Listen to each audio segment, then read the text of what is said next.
Hey friends, my name is Steve Guttenberg. This continues to be the Audiophiliac Daily Show, and today it is all about the Audioengine A1 speaker system. It's Bluetooth, it's wired, it's $199 a pair. It is pretty freaking good. Before we get into the review proper, I'll do some sneak peeks of what's coming up. This speaker I'm doing today, the A1, it's $199 a pair speaker.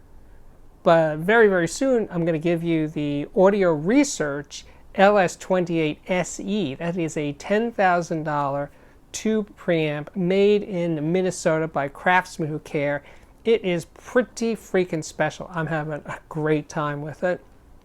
I also have the Technics SLG 700 SA CD player in the queue. I have some DACs. I can't name them just yet, but they're coming up. And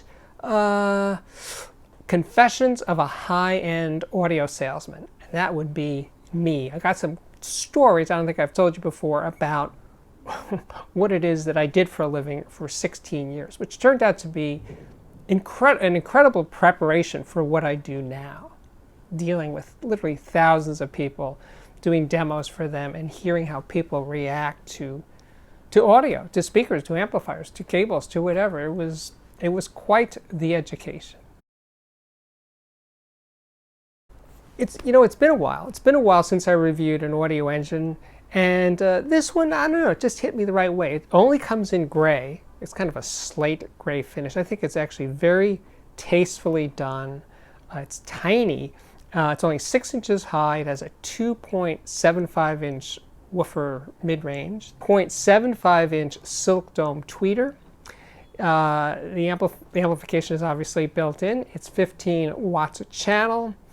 As I said, it's Bluetooth, aptX Bluetooth, and there's also a wired connection with a 3.5 millimeter stereo jack, and then they supply a cable that has RCA connectors at the other end. So you could hook up a turntable to the A1. You could hook up a DAC. You could hook up a bunch of different things, but, well, not a bunch, just one, one thing, or listen through Bluetooth.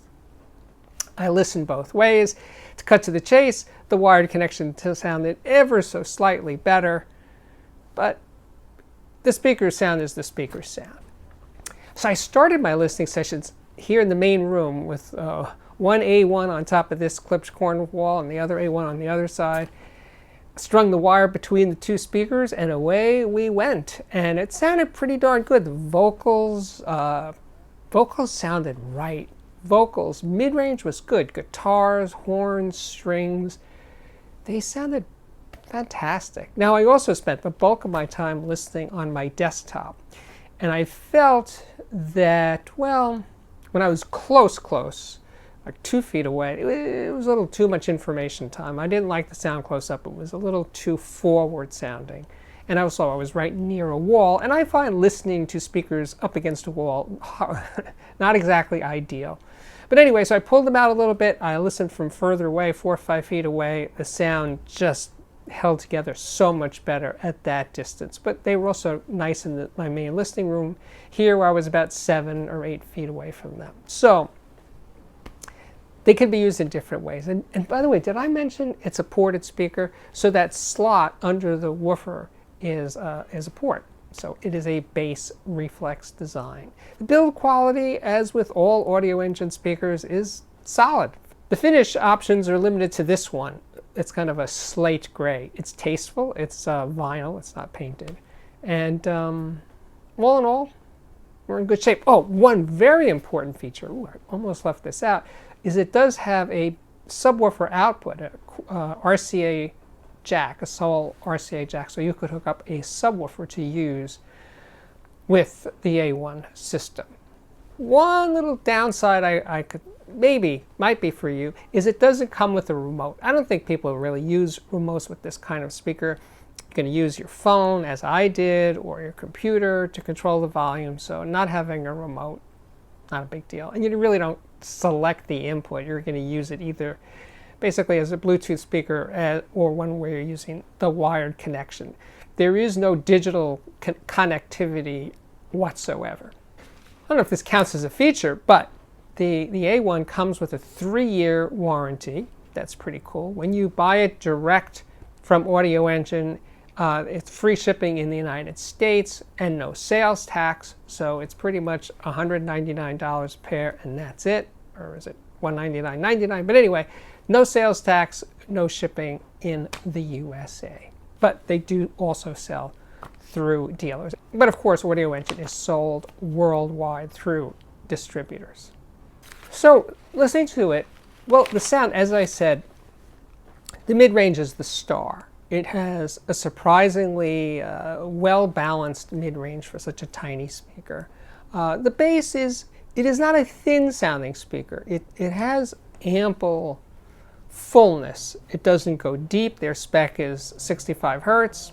It probably doesn't really go that deep, but it doesn't sound thin. It doesn't sound lean. The top end, it can be a little grainy, a little coarse, but in the scheme of things, I found this speaker a lot of fun to listen to. So Boards of Canada, that's one of those bands I'm in and out with them, but I got stuck in a Boards of Canada groove this morning listening, and I stopped thinking that I'm listening to a $199 Bluetooth speaker, because I did listen mostly with Bluetooth. It's a very satisfying listen. But somehow, Boards of Canada, I was chilling to Boards of Canada, and then I turned a corner and I went to a very bizarre place, and I listened to Pavarotti and Lou Reed together, singing Lou's song Perfect Day, with an orchestra, with strings. And there's Lou with his very wobbly vocal, and there's Pavarotti singing his ass off, and wow, what a clash of titans. It was so freaking weird, but in an enjoyable way. But just I'm thinking, what is Pavarotti thinking of Lou Reed? Like, wow, how did this pairing even come about? But if you're in the mood for the bizarre, and you're into opera and you want to hear Lou at the same time, here's one for you. Now, I also, from that, somehow I went to Lana Del Rey singing "Don't Let Me Be Misunderstood," the old Animal song. Very cool. Right? A nice contrast to Lou and Pavarotti. But Lana Del Rey, yeah. And that was on a playlist somewhere of Nina Simone singing "Don't Let Me Be Misunderstood." Again, a study in contrasts, if there ever was one. So, I keep circling back to this idea. I really enjoyed my time with the A1. It's a fun little speaker. Is it high-end? No. Is it audiophile? Not really. But I can imagine you putting the speaker in your bedroom or your kid's room or a basement or something, or a kitchen system.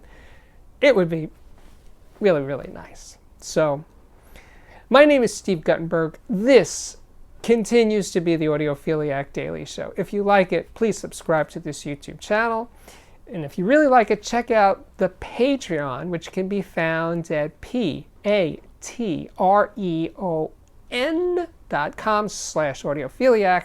And I will link to that below. And Patreon now accepts payment in dollars, pounds, or euros. If that helps, of course, while you're here, as I always say, check out the playlist. There's playlists for speaker reviews and headphone reviews and electronics reviews and music reviews.